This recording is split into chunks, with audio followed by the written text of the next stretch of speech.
Are your players missing signs, getting confused and costing your team runs? Whether it's a hit and run sign, a bunt sign, a steal sign, clear communication between the coaches and the players is going to make all the difference. In this video, we're going to show you 4 proven sign systems that you can implement with your youth baseball team today. Learn what to do, and more importantly, what not to do, so your team is always on the same page. Coaches, before we dive into our 4 sign systems, it's important that when we teach signs to our players, we start simple.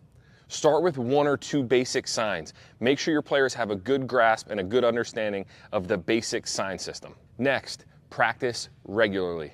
When we practice base running at practice, we have our coaches stand at third base and give the signs to our players. We want to make sure before we take the field on opening day, each kid understands each sign. And lastly, quiz your players.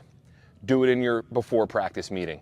Do it during base running, and even do it at the end. This is going to keep them sharp, and it's going to make sure that they understand each one of the signs that you guys have as a team.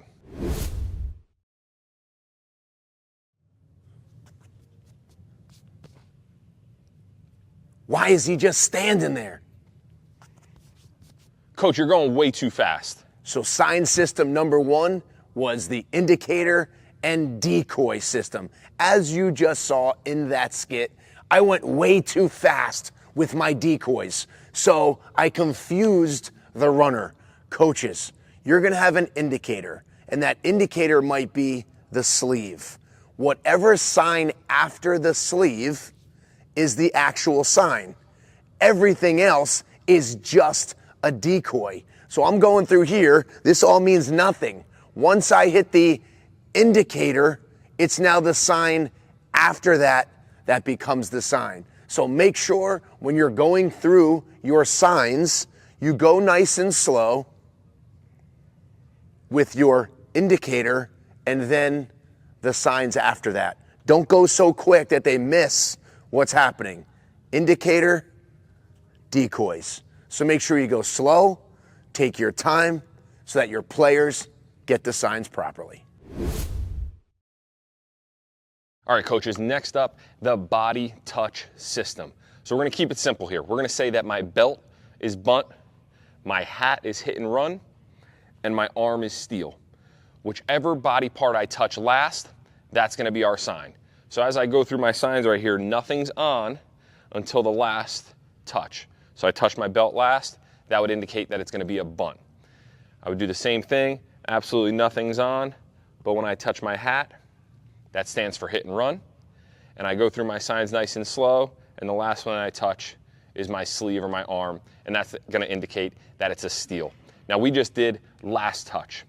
It can be first touch. It can be first touch after a certain sign or after an indicator, but the key is to keep it simple. As I mentioned before, we want to practice regularly, you want to quiz your players, and you want to try to implement these at practices and during pregame. Coaches, we know how important it is to be organized and communicate with your players during practice, and you don't have time to do it. So we made 6 weeks of practice plans. Click the link below and get your 6 weeks of practice plans today.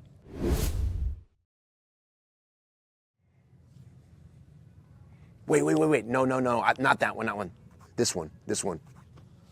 Coaches, we need to make sure that we have a wipe or an eraser sign in our sign system. So what we're gonna do is the hands across the chest. You can go arm down the sleeve. You can go across the belt. What we're gonna use is across our chest. So if I'm doing a system where I have an indicator and a sign, and all of a sudden I'm like, oh, I don't want the hit and run, I erase it, and I can go right back into, I want a bunt sign.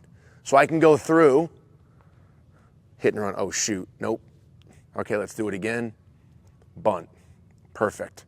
Because there's a lot of times when we're on the field and we get caught up in the moment. We want to put a certain sign on, then we see something specific, or we see the coach is doing a pitch out and we want to slam the brakes, we want to stop the steal, so we have to break it. Okay, so at any time, I can break the sign and start from scratch. So that's the eraser or wipe signal in our sign system. All right, coaches, next up, the clap system. This is a simple but an effective way to teach signs, especially to the younger players that are going to get confused or overwhelmed with too many touches.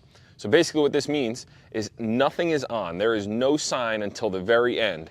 And when I clap, that's going to indicate one of three things. 1 clap means bunt, 2 claps means hit and run, 3 claps means steal. So again, I'm going to go through it nice and slow. The player's watching me, even though nothing's on. I do 1 clap, that means bunt.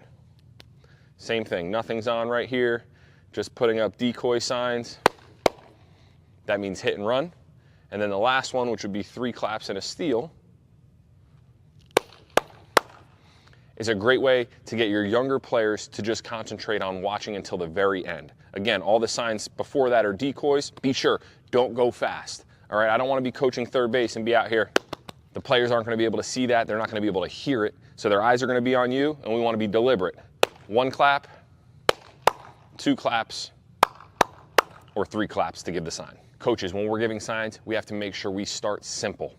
We practice regularly, and we quiz our players. For more videos on how to communicate effectively with the players on your team, click the video on screen.